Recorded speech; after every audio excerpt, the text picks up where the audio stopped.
Seed, sprout, sapling, and mature. As with all living things, trees have a life cycle. A tree sapling is the juvenile phase among these stages and is a young tree that can be between 3 and 15 years old and range in height from 2 to 10 feet. To me, a sapling is a sign of hope, a new tree that is past the difficult seedling and sprout stages and will eventually provide beauty, shade, fruit, and comfort. My name is Dory Robinson, and this is Tree Speech. When people find out that I have a podcast about trees, many instinctually begin to tell me a story about a favorite or important tree in their own lives. And thus, an idea began to germinate. Called Sapling Stories, we wanted a way to broaden the stories we tell and the connections we make by learning about other people's experiences around these tales of trees. That's precisely what we are sharing today. Sapling stories from listeners near and far.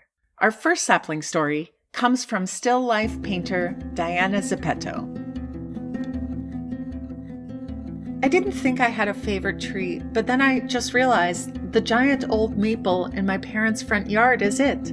It's the grandest tree on the street to me. It's at once comforting and safe and endlessly tall. But I'm now, as an adult with aging parents, always afraid that without care it will become unwieldy or limbs will fall and shatter my childhood home someday soon. Next, we have a tree tale from Boston-based actor and Shakespeare lover Slava Chul. I used to climb this tree on the way to and from the bus stop every day. I would go really high up, like 30 feet at least, maybe 40. Hard to tell height in middle school. I loved this tree. When I got sad, I'd climb it as well, even after dark. One night, I was really upset. I went to climb it. It was a place where I felt free. Even though I could barely see my hand in front of me, I wanted to go as high as possible. On the second to last branch, my foot slipped.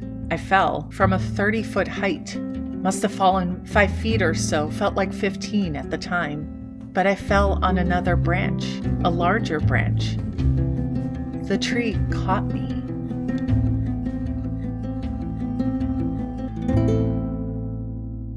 Other listeners sent in sapling stories or were interviewed by me in the wild. We love to receive these stories and ask you to keep them coming. A quick note, as some of the stories you'll hear were recorded during an Open Studios event at Western Avenue Studios in Lowell, Massachusetts, you might hear the exciting hustle of people nearby. It is all part of the charm of these stories. Now, let's listen.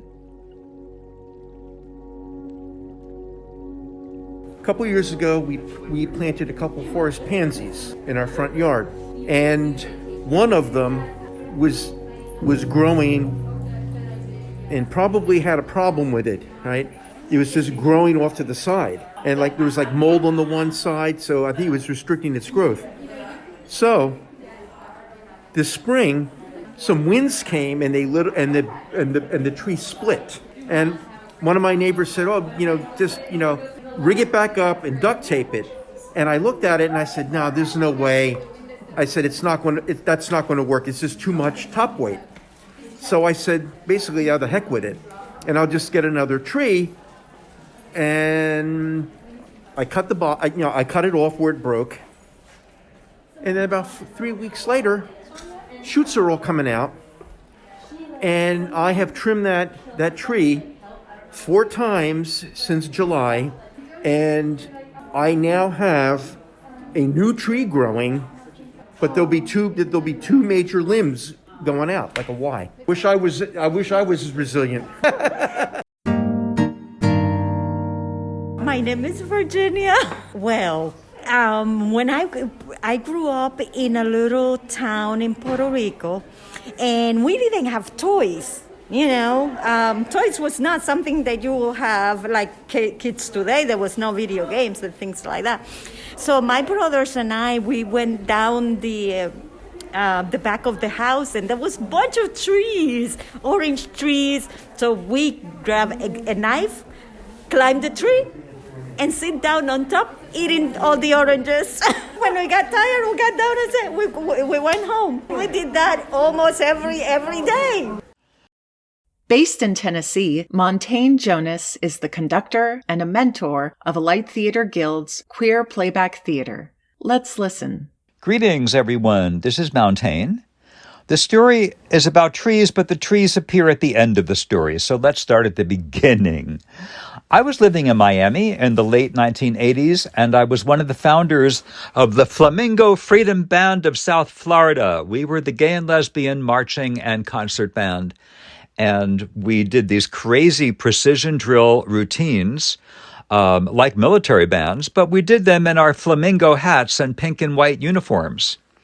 So every year, there was a really wacky parade in Coconut Grove between Christmas and New Year's. It was called the King Mango Strut. And we were a part of that because we fit right in with all this other wackiness. And we would march down the street in those uniforms playing I Am What I Am and our other band songs and marches. So one year I noticed that there was a guy who was watching us from the sidewalk and was following us on the parade route. And at the end of the parade, he came over and told us his name was Jeff and that he was very excited to meet us because he had just moved to Miami from Boston, where he had been part of the Freedom Trail Band, the gay and lesbian band in Boston. We were about to have an after-march party at my house, so we invited him to come along, and he apologized and said he didn't have his wallet with him. He had left it at his apartment that he had just been given by the hospital where he had just started working, and that he didn't have a car. So if he could just tag along and we could get him home later, that'd be great. So that's what happened. At the end of the evening, he was still there, and I asked him if he wanted to stay over at my place, and he said, okay. That'd be great, but that we would definitely not be sleeping together. So I was like, well, okay. And the next day was good, and the next day was good, and we ended up sleeping together and having lots of fun adventures. New Year's Eve was getting close, and he offered to make a fancy French-Canadian feast for me to invite my friends over to meet him. And whoa, that really got my romantic fantasies going because I had this pattern of falling for someone very, very quickly and then discovering that there was no grounding to that at all. So Jeff was there, and I was doing that with him, imagining that we were going to be together forever and ever and ever, and that we would be riding off into the sunset of life on two matching horses or something I got out of a movie somewhere. So anyway, the week went by. It came to the time for Jeff to go back to work, or so he said. He wanted me to drop him off a block from his apartment, and I don't know what excuse he gave for that. But he said that he would take me out for a really fancy dinner the next night, and so I was all excited about that. And during the next day when he was supposedly working and I was working, I got more and more anxious throughout the day because he didn't call. And at the end of my day, I was getting really upset. I called the hospital and asked for the employee of his name that he had given me, and there was no such person. And then I called a friend of mine in the Boston Freedom Trail Band, and they didn't know who he was either. So I was really devastated. This guy had made up a whole life story for himself just to ingratiate himself with me and have a good adventure, but it wiped me emotionally so badly. So the next morning, the city of Miami was giving away trees for people to plant in the median between the sidewalk and their lawns. And I went down to wherever they were doing that. I got a batch of trees. And for the next 10 days, every morning, I got up before dawn, dug a big hole, got my hands really full of dirt, and planted those trees. And that was my way of really recovering from this devastating experience. During those 10 days, I felt like if I had seen Jeff, I wanted to murder him. I was just so offended by what had happened there. So I say to the trees, for the grounding and the centering and the gift of their beauty, thank you, trees.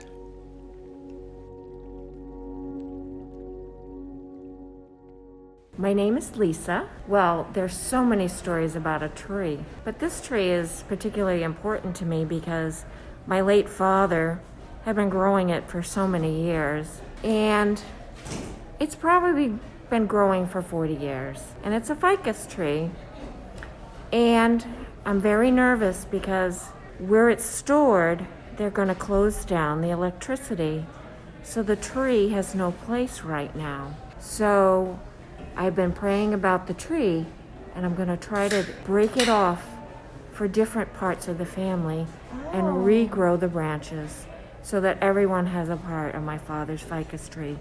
So it's a very special thing, and I'm just putting prayers in for the tree. And if it doesn't grow, which I hope the branches do, then I'm going to make an art piece. So that's my tree story for the day. So many times trees represent family, the family tree, but sometimes we have trees that have been in the family. But this is a living tree to remind me of my dad, and I hope it can grow. And now, Sophie Tuttle. Focused on the natural world, Sophie's art, especially murals, can be seen across the United States and Mexico. We had moved maybe like 6 or 7 times by the time I was 6 or 7. So at that point, I just kind of like given up making friends and just spent a lot of time alone. I think kids do that when you move around a lot. You just sort of, I was actually a selective mute for a year. I just kind of checked out from the human world, and I would spend pretty much all my time out in the woods, just hanging out and like exploring and visiting my friend, like tree friends and rock friends and the rivers. And we had an acre of land behind my house that was like, it was called Old Orchard Lane. So it was an old apple orchard. So I'd go through and see all the trees with the like cages around them, like from 100 years ago, and just thinking about human history and how it was interacting with the land. And I guess I started making art more about my connection to the land and my connection to those ideas and those feelings, because that's where like the genuine impulse comes from. Like that's where why I was doing what I was doing felt so important. And it's something that I'm constantly trying to go back to. I think about it a lot when I go for a walk in the woods. Like I don't feel like I have that deep connection anymore. And I feel really sad about it. But I wonder if it's just because I'm an adult now, or if it's because I don't spend all that time. I don't have that, like I don't have the land anymore. I don't have access to land. I don't have access to space that would be just for me and the plants and animals. You're always sharing it with 100 other people. So it's hard to have that like personal community, I guess.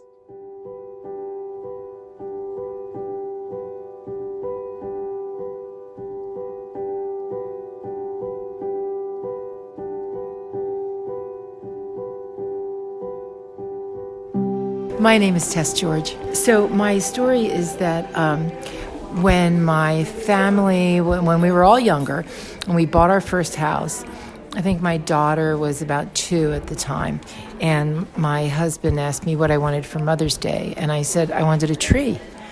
And so, and I wanted a sugar maple tree, because we had those when I was growing up. Sure. So, so my husband and my daughter went shopping, and they bought a sugar maple tree and planted it for Mother's Day.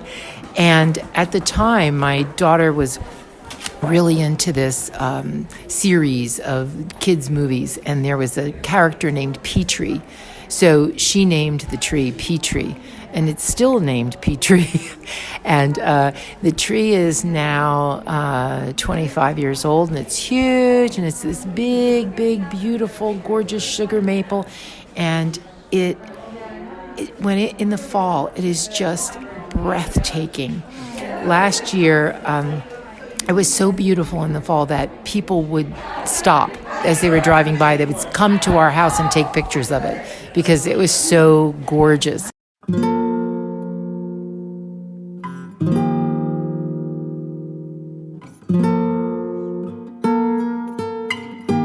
I'm Michelle, and this is the story of the friendship tree. So me and my best friend were neighbors ever since we were born, and on our first day of kindergarten, we have this beautiful picture of us waiting for the bus, holding hands in front of this tree in front of our house. It was huge. It was probably like, you couldn't hug around the whole tree. And so we went to school together until high school, and we were so excited on graduation day to retake that picture. And I went out into our driveway that morning, and my dad had chopped down that tree. He says it was rotting from the inside. He probably knows best, but he could have waited one more day for us to take that picture. So now there's just a picture of us and a stump instead on our graduation day. So we never got to retake that friendship picture. It's Rick Hall. I will definitely tell you a story about a tree. I think one of my second favorite trees is actually the Osage orange. And I think probably one of my fondest memories is actually going out into the woods along the fence rows, because they often grew in fence rows back in Illinois on the prairie, from a prairie state. My dad was a farmer, and we would go out and collect the Osage oranges, and you can eat the seeds. I don't know if you know that or not. You can roast them and eat the seeds, but we would actually use them in the summertime, cut them in half and sit them out on the counters to keep bugs away. Some people say that's a folk tale, but my mom and dad did it a lot, and it seemed to work for us. The Osage orange is actually not an orange itself. It kind of looks like a brain, believe it or not. It has the outside texture of what you can imagine. It's dimpled and ridged, and it's green whenever it's ripe. But it's about the size of a grapefruit, a little bit bigger than a grapefruit. So it's not actually an orange itself, but it's also called like a hedge apple. Back where I come from, we call them Osage orange. Here's Carl Frey, developer at Western Avenue Studios in Lowell, Massachusetts. I was looking for someone to give me the answer I wanted to hear about these tall loblolly pines that were on our property and threatened the house and needed to come down, and everyone said they were junk and you couldn't do anything with the wood. And this young forester said, these people are nuts. This is going to be fantastic wood. So we dropped the trees. His uncle came by with a portable sawmill. We milled them up, 5/4, so 1.25 inches thick, random width. They've been stacked and stickered now for coming up on 6 months, flipped over once. They're air drying, and they'll become floors in the house.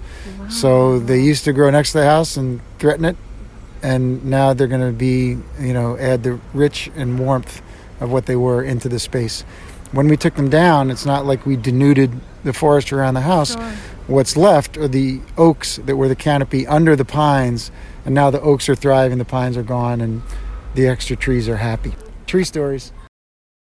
Our final sapling story comes from director, writer, educator, and the Light Theater Guild member, Courtney Bottomley.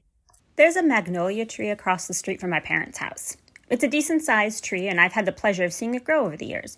How long it's been there, who planted it, I don't remember anymore. It sits on the edge of a front lawn of a small split-level house, the only real piece of landscaping on the property. I've always assumed that magnolias were hard to maintain because of their root system, kind of like willows, which I've always found fascinating. But this magnolia has received no specific care that I've ever noticed. Every spring, its pink and white blooms appear, fall, and decay on the ground. Every year, it gets a little bit taller, a little bit wider, and a little bit more beautiful. My parents live in a popular resort town with many summer residents. The current owners of the house where the magnolia grows are here only a handful of weeks, a few times in the spring to ready the place for more frequent summer vacations. It's only recently with COVID that I realized that these neighbors miss the gorgeous display this magnolia puts on for the neighborhood. I can't recall them being here, at least in recent years, while the magnolia has been in full bloom. What a shame it is to have what I consider one of the most lovely and interesting trees in the neighborhood, and never see its blooms.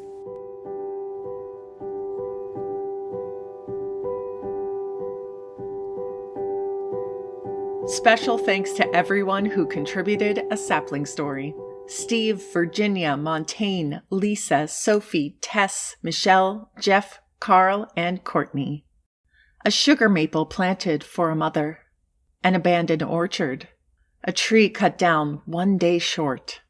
the magnolia that is rarely seen in its finest moments, an orange tree for afternoon play, a tree that continues to grow even after being cut, and a ficus for a father's memory. Trees and people are so similar. We have veins and organs, we need to breathe, and we are incredibly resilient. And we both need one another. A tree offers more than clean air, shade, and fruit. It offers comfort and hope, especially in dark times. Well over a decade ago, I began leading experiential education trips around the world. One such trip was taking Jewish high school students to the Czech Republic to visit Theresienstadt, which served as a labor camp and a holding pen for Jews en route to being deported to killing centers, concentration camps. What is most heart-wrenching is that 15,000 children were sent to Theresienstadt. In January of 1943, Irma Lauscher, a teacher at Theresienstadt, smuggled a tree into the camp so that the Jewish children could celebrate the holiday of Tu B'Shvat. Often called the birthday or New Year for trees, Tu B'Shvat usually falls in late January or early February and marks the season in which the earliest blooming trees in the land of Israel emerge from their winter sleep and begin a new fruit-bearing cycle. Imagine for a moment young children with a young tree, both fighting to survive. The tree provided hope for the children, and they, in turn, used their sparse water rations to nurture the sapling. Of the 15,000 children who were imprisoned at Theresienstadt, fewer than 200 survived. But their tree was still standing when the camp was liberated in 1945. And on December 2nd, just a few days ago, a 15-foot-tall descendant of that tree was planted in New York City and unveiled to the public during a dedication ceremony held jointly by the Museum of Jewish Heritage and the Battery Park City Authority. Michael Berenbaum, a Holocaust historian who was instrumental in transplanting the tree, spoke about the children who cared for the original, saying that they were planting a tree that would live in a world that they would not live in, as sort of a physical expression of belief in the future and a form of spiritual resistance. Now their legacy can continue. The silver maple tree has been named the Children's Tree, in memory of the Jewish children in Theresienstadt who first planted it, and in honor of the students at the Battery Park City School who will become the tree's caretakers for generations to come. This dedication ceremony took place on the 5th night of Hanukkah. Hanukkah commemorates the rededication of the ancient temple in Jerusalem after a period of war and tragedy.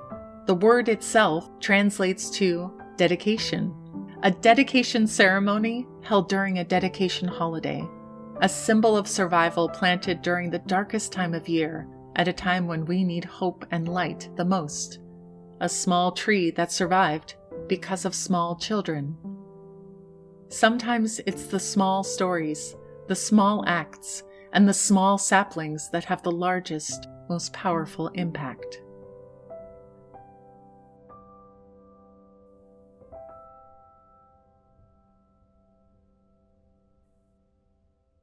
We at Tree Speech and Alight Theater Guild are incredibly grateful for your support as we launch this storytelling endeavor from seed to sprout. If you've enjoyed our episodes, please like us on social media and rate and review us on Apple Podcasts. Every kind word helps. To learn more about the trees and our guests, see our show notes and visit us at treespeechpodcast.com and on Instagram at treespeechpodcast. This week's episode was written and recorded in Massachusetts on the native lands of the Wabanaki Confederacy, Pennacook, Massachusetts, and Pawtucket people, as well as in New York on the land of the Lenape tribes. Tree Speech is produced by Jonathan Zautner and the Light Theater Guild. Next week is the last episode of this season, and it's a magical one too, so please tune in. Finally, a big thank you to everyone that contributed a sapling story. Please keep them coming. And thank you for joining Tree Speech today.